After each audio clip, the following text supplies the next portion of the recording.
This Sunday, the Kick-Off is back live on the Kick-Off YouTube channel from 4 o'clock. It's Newcastle versus Liverpool in a heated battle for top 4. Last season, Liverpool did the double over us, including a 99th minute winner at Anfield, where Jurgen Klopp rubbed salt right in the wounds, claiming it was a victory for football and Newcastle are anti-football. Well, revenge is sweet, and we won it this weekend. There's everything to play for. It's all the football, all the time, on the Kick-Off this Sunday, 4 o'clock live. I'll see you there.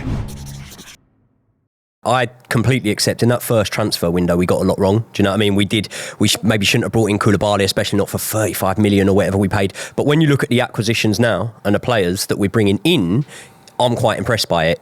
In terms of going out, it's a bit of a different story. You know, Lewis Hall. In fact, Lewis Hall, he can play left back, yeah, and you need that cover there because of Dan Burn. But I think you should take Cucurella off us as well. Fuck, right. You can have it. Do you want to know something funny, right? What really makes me laugh is I was sat playing poker with Josh the other day, and I was like, I've heard we're getting this Lewis Hall kid, and he was like, no, you're not.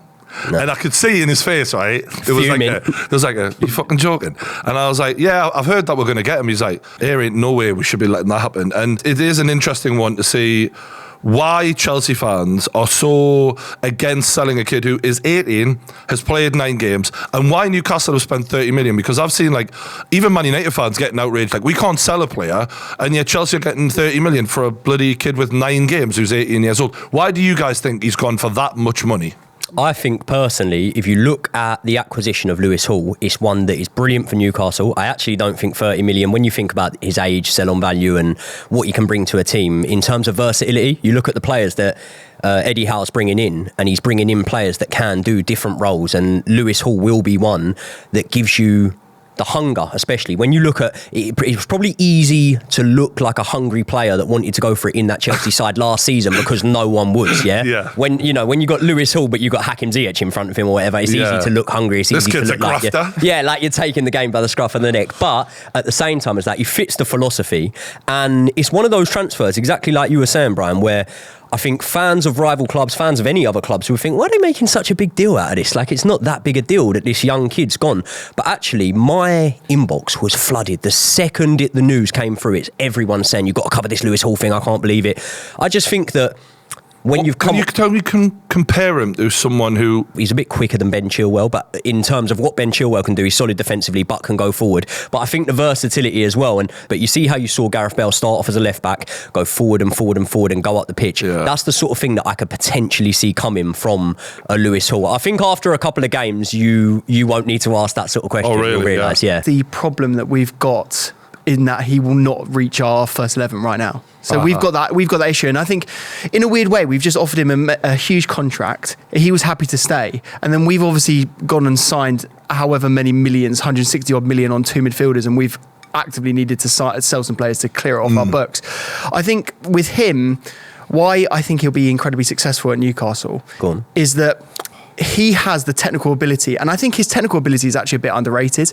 Like, basically everyone is saying he's an energetic player, he's a guy that can get up and down the pitch, and he's actually got a lot more to his game than that. He wants to be playing in midfield, Brian. Like, he doesn't want to be playing at left back, and actually you've got a bit of an issue that you're going to have to deal with right now, because you're probably going to be playing him there and bringing him on. And he wants to be playing ultimately in the middle of midfield. Like, he wants to be like a roaming centre midfielder, and you've got to fit him in what you claim to be one of the best midfielders in the Premier League right now.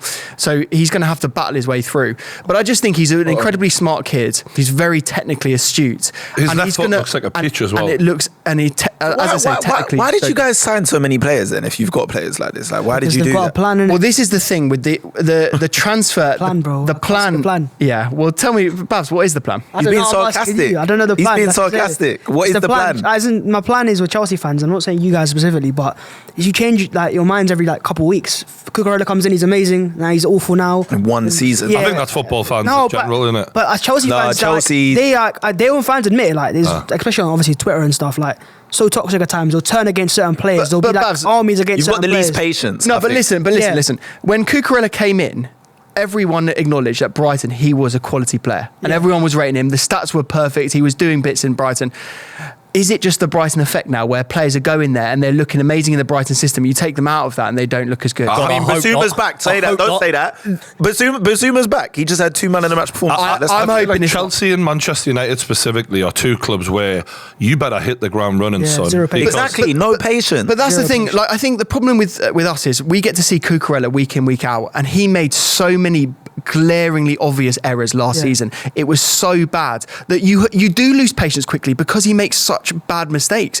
And I don't think any fan base, mate, if he was playing in the Arsenal team and he gives away 3 goals a season, you're going, I don't want him in my squad. In fact, let's talk about Zinchenko. Yeah, what about him? Zinchenko, right? Yeah. You've had so many opportunities where he's made errors in games, and now he's out of the team. You're signing other left backs to replace him. He's flipped the script. He's flipped the script. No, but it's true. One second. He's not in the team. He's injured right now. So I don't know. No, but he's not going to be your starting left back this season. We've not seen him.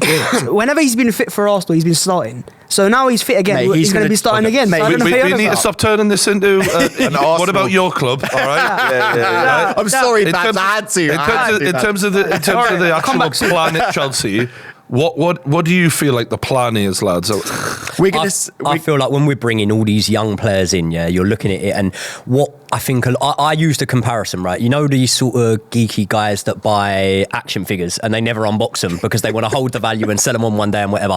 I think there's a little bit of that strategy when it comes to a footballing sense with Chelsea. We're buying a lot of these young players, bringing them in. Say, for example, Ugachukwu. It might be a bad example. Maybe he comes good, but I could very much see us bringing him in for 30 odd million, hoarding him, sending him out on loan, and then trying to make a profit. Do you know the worry about that is?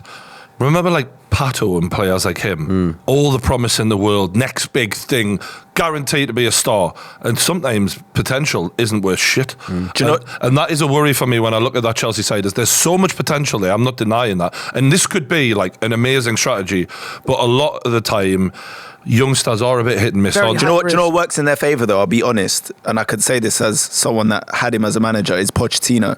Pochettino does really get the best out of young players though. We saw him go to PSG, and obviously he won the league, which is just a formality, but he was working with big superstars, and that was a bit of a problem for him. People like Neymar, Mbappe. Young talent is what he does. I saw it at Spurs. He can coach players, he can give them belief, he can develop them. And I think with these players, and these are players with high quality and high potential, Pochettino, if you need a manager to do that, another good thing for Pochettino is, right, I remember going from the superstars back to younger players. I remember a story of Sir Bobby Robson, and I do like to talk about Sir Bobby, is when Craig Bellamy was mouthing off to Sir Bobby could go to him and go, do you know who I am? I manage Figo, Ronaldo. You're no one compared to them, mate. Like, he now comes with a bit of clout, you know? Yeah. And I understand, like, it's a formality to win League One, but also, that was potentially the most toxic football club ever. That Pochettino, everything from there is sunshine and blue skies, all right? Yeah. So I do think he absolutely will thrive under having young and hungry footballers. And if you look at Eddie Howe, he is using the same model. I want young, hungry, unproven at the highest level, but with all the potential. Because when you get those superstars, they're a nightmare to manage that ego. And I think football managers are getting more and more fed up with big egos who are earning far too much money and are uncontrollable. It's like, what are you going to do? Drop me? My contract's bigger than yours, yeah? You know, when you talk about the upheaval as well, we look at the fact that, okay, there's only now, 3 first-team players left that were there in that Champions League final, the one against Man City, Could you honestly sit and about all the players that have gone go to me, well, if you still had him, you would be challenging? We wouldn't have been challenging with the players that have gone anyway. Kai Havertz, Timo Werner, you know, the players that have gone, Hakim Ziyech. No, Rudiger was Rudiger's the one. Yeah. Rudiger was the only one I thought of, to be honest with you. But I think it was necessary. It's just... There's a lot of times where we've looked at football clubs and went, you just ripped the whole rule book up here, couldn't you? But no one actually does it. This is the first time we've seen a team get scrapped. Yeah. And, you know, on the one hand, it takes balls, but it's kind of crazy. But if you're taking over a football club and you're the chairman, would you not want to rip up what they've done before? If you've seen they're being mismanaged, people on massive contracts, hundreds of thousands of pounds a week, every week they're losing millions and millions of pounds with players that are underperforming, that are getting older and older, would you not want to completely rip it up and go, right, what I'm going to do from a business sense is get assets that are going to appreciate rather than depreciate. I'm going to have a club that has an identity. I'm going to bring in a manager that has a identity and also works within my philosophy. Like, they're doing it it exactly. If I was going to run the football club, I would do it exactly the same way. Okay, let me just say the risks with that though, because there are risks. Okay, like Mason Mount was guaranteed value and had proven himself at the highest level in the Champions League final, even though he wasn't in the best of form at the time, and he wanted to leave. Didn't want to be there, Brian. So whatever you say about Mason Mount, and Pep does this. We're watching Man City now, and you're going to have to experience this with your squad as you grow and develop. If there are players in there that get the egos, like say for example Bruno Guimaraes, doesn't seem like he's that type of player, but imagine if he gets that ego and Real Madrid come in for him and say, we're going to pay you 450 grand a week, we're going to make you one of our best paid players, you're going to be in the team. Like, you're going to have to deal with those players that go, I don't want to be here. And if you do, Eddie Howe should be, and he's a strong manager, he'll be one of the first people that go, yeah, fine, leave. Pep does it every year. He goes, right, Cancelo, if you don't want to be here, get out the door. I agree on that sense. I think that's a really great point. The only issue is he's completely rolled the dice fully. It's not like he's rolled the dice half. He's not gone, let me replace half the team and then keep another... Wait, let me finish. And keep the other half. He's gone for it. And the only risk with that is if you roll the dice completely and spend all of that money and you are left with not only... You say depreciating assets, but you had some value in the players, which is why you've sold Kovacic, which is why you've managed to get money from Mason Mount. But the issue is some of these other players, they might never, and I'm not saying that won't happen, that'll happen, but on the off chance they don't achieve, you're left with a whole lot of money spent and not a lot to show for it. And that's the only risk. I don't think that will happen. I think you've got good players. You brought in some really good players. But it may be the case in some players, like a Mudryk or whatever. If that never happens, he might end up with the record for the most amount of worst transfers possible in a short period of time. That could happen. But Mudryk, for example, holds more value than, for example, Lukaku does. Right, and we're experiencing it right now. We cannot offload Lukaku quick enough. Like, we wanted Lukaku gone I think you're using two extreme examples, though. Lukaku is the most toxic footballer in world football, though. But I think that's, of course, he has not got a lot of value. Yeah. But I'd have him at Spurs. I think you might have to. Point proven. Thank you very much. We don't have a record as number 9. No, I get you. Yeah, I think Spurs. I think he'd be all right at Spurs, but yeah, I think it's a really exciting and ballsy strategy. I'm not saying it's not something that Chelsea fans should be. Fans, fans always get excited with transfers. Of course, if you make transfers, you're making right moves. Do you not feel that? Do you not feel that Arsenal are doing a similar model though? No, we are, but it's not as reckless. Yeah. It's a bit more sensible. It feels like Arsenal are doing. 3 steps forward and then another 3 steps. Chelsea have just run, fucking run, leg it, son, and you could run into a brick wall. That's all and I don't think that's going to happen. I actually really liked watching Chelsea the other day. I thought for Liverpool to be the team that have been glued together, gelled together, and then they've added a couple of new players in the middle, and they've had a couple of important players go. But Chelsea were the ones who looked the more controlled in the game. They looked the ones who had the foothold in the game, and Liverpool looked the less gelled and the less experience of time together. So, this could work really well. When we had the window after our transfer ban, though, one thing I will say is we spent big in that window. Okay, we didn't spend $1 billion, we didn't spend whatever, but we did spend big in that window. And now when you look at those players, a lot of them have departed, right? Pulisic has gone, Werner's gone, Havertz has gone. And actually, when you look at the fees we've brought in for them, I'm not saying we've made profits on any of them, but we haven't lost out all that much when it comes to the money. You've not had a Man United level situation where Man United can't sell anyone. Can't sell anyone.